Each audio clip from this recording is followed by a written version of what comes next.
Әлемдік тәжірибеде қоғамды өзгертудің 3 жолы бар. Революциялық, эволюциялық реформа. Реформаны, эволюцияны билік жасайды. Ол кезеңнен өтіп кеттік. Тек қана халықтың талабы енді революциялық жол. Революциядан қорқудың қажеті жоқ.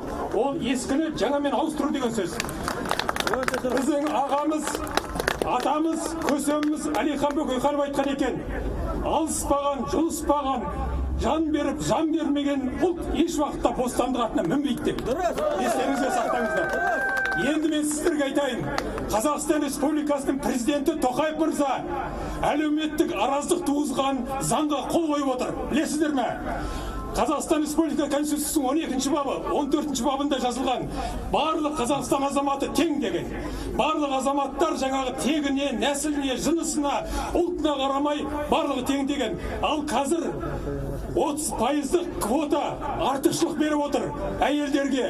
Қазақта әйелдер еш уақытта ондай жол бермеген. Немене? Заң шығарушы орган биліктің үш тармағының шешуші роды. Оған мамандар кіру керек, заңгерлер керек, саясаткерлер керек. Ал енді қараңыздар, жаңағы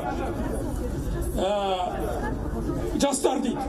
30% әлеуметтік араздық туғызып отыр. Әлеуметке кім жатады? Зейнеткер жатады, жастар жатады, әйелдер жатады, пенсионерлер жатады, әскерилер жатады. Ал 9 делегат, 9 депутат ассамблеядан сайланып отыр.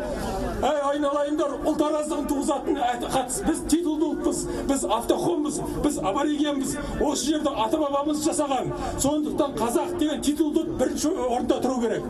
Енді мынау оппозиция дейді. Оппозиция деген ол басқа түрде біреуге жаңағы балама деген сөз.